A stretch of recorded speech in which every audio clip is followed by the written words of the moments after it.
When you had everything in the world, it never dawned on you that there were chances to miss. Opportunities that were only temporary. Dreams that could not be fulfilled. As Peyton, son of Pathone, hid his eyes behind blue lenses, he stared across the training center's break room. Paradise, blooded daughter of the king's first advisor, Abalone, was sitting 180 on a not-fancy chair, her legs dangling over one arm as her back rested against the other. Her blonde head was down, her eyes reviewing notes on IEDs. Improvised explosive devices. Knowing what was on those pages, the promise of death, the reality of the war with the lessening society, the danger she had put herself in by joining the Black Dagger Brotherhood's training program for soldiers, made him want to take the notes away and rewind time. He wanted to return to their old lives, before she had come here to learn how to fight, and before he had learned she was so much more than an aristocratic female with a stellar bloodline and classic beauty. Without the war, though, he doubted they would have ever grown close. That terrible night when the lessening society had attacked the houses of the Glimmerer, slaughtering whole families and legions of servants, had been the catalyst for the two of them to get tight. He had always been a hard partier, running with a fast crowd of rich, world-is-my-oyster males who frequented human clubs during the night and stayed home smoking up all day long. But after the attacks, both of their families had to camp to safe houses outside of Coldwell, and he and Paradise had fallen into the habit of calling each other when they couldn't sleep, which had been most of the time. They had spent hours on the phone, talking about nothing and everything, from the serious to the stupid to the silly. He had told her things that he had never shared with anybody. He'd admitted to her he was scared and that he felt alone and worried about the future. Had said out loud, for the first time, that he thought he had a drug problem.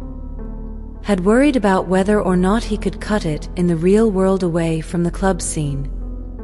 And she had been there for him. She was the first female friend he had ever had. Yeah, sure, he had fucked raft loads of the opposite sex, but with Paradise, it hadn't been about getting laid. Although he wanted her. Of course he did. She was incredibly. He admitted.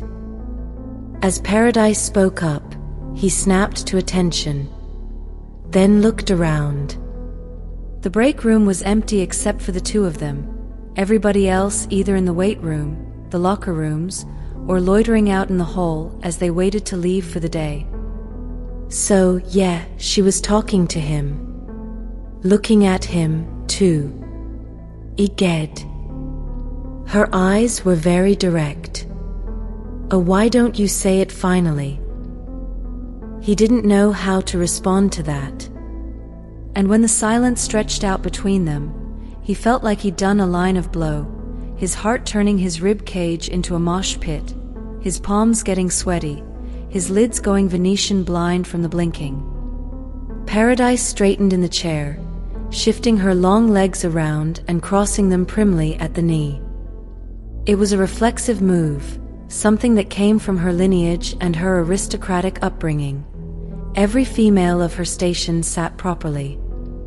It was just what one did, no matter where one was or what one was wearing. Crate and Barrel or Louis XIV. Lycra or Lanvin. Standards, darling. He imagined her in a gown, dripping in her dead mom's jewels, under a ballroom's crystal chandelier, her hair up high, her perfect face radiant, her body moving against his own. Where's your man?" he said in a rough voice, one that he hoped she blamed on his weed habit. The smile that hit her face made him feel old and ugly wasted, even though they were the same age and he was sober. He's just getting changed. A big plans for the night? Nope. Yeah, right. That blush told him exactly what they were going to do, and how much she was looking forward to it. Popping his sunnies up, he rubbed his eyes. It was hard to believe he was never going to know what that was like. Having her under him as he rode her, her naked body his to explore, her thighs spread wide so he could. And don't change the subject. She sat forward in that chair. Come on. Say it. The truth will set you free, right? As the compressor behind the soda machine kicked on, he glanced over at the food service counter, where meals and snacks were offered when they were logging classroom and gym time. Even though the brothers were letting the trainees out into the field for proper engagement with the enemy, there was still a lot of theory and hand-to-hand and weapons work that was done on a regular basis on site. At least 2 to 3 nights a week, he ate here. Wow. Check it. He was trying to distract himself. Peyton swung his stare back to her. God, she was so beautiful, so blonde, with those big blue eyes and those lips. Soft, naturally pink. Her body had gotten a little less curvy, a little more muscular, since she had started working out so much, and the power was a turn-on. You know, she murmured, there was a time we didn't keep anything from each other. Not really, he thought. He had always kept his attraction to her on the DL. People change. He stretched and cracked his back. Relationships, too. Not ours. What's the point? He shook his head. Nothing good can come from. Come on, Peyton.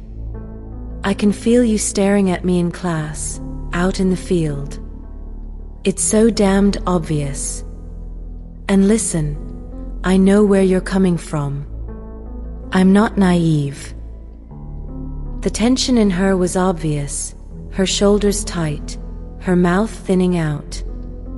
And hey, what do you know? He hated the position he was putting them in, too. If he could stop it, he would, but feelings were like wild animals. They did what they wanted, and to hell with what they trampled or bit or kicked in the process. As much as I try to ignore it, she pushed her hair over her shoulder. And as much as I'm sure you want to feel differently, it is what it is. I think we need to talk about it so we can clear the air. You know? Before it starts to affect us or the others out in the field. I don't think it's resolvable. Not unless you want to go on a 275-pound diet and lose your mate. And I don't think it matters. I disagree. She threw up her hands. Oh, come on. We've been through so much together. There's nothing you and I can't handle. Remember those hours on the phone? Talk to me. As Peyton wondered why in the hell he hadn't brought a bong with him, he got to his feet and played Trailblazer with the dorm furniture that had been arranged with the care and precision of a game of marbles. The various seats, couches, and tables were willy-nillied all over the place, the result of different study groups and some questionable betting over push-ups, sit-ups, and arm wrestling having fucked the arrangement.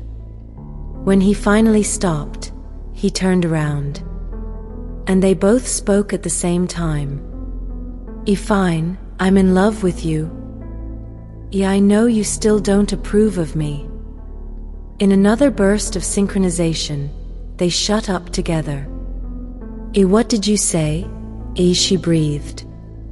Gun. He needed a gun. So he could shoot himself in the foot in fact, as opposed to just in the hypothetical. The door to the break room swung open and her male, Craig, strode in like he owned the place. Big, heavily muscled, and one of the best fighters in the trainee class, He was the kind of guy who could use a rusty nail for a toothpick as he sutured up his own wounds in the middle of a burning warehouse with 2 lessers coming at him and a scared golden retriever puppy under his arm. Craig stopped and looked back and forth between them. Am I interrupting something? Novo barely made it to the industrial-sized metal trash bin in time.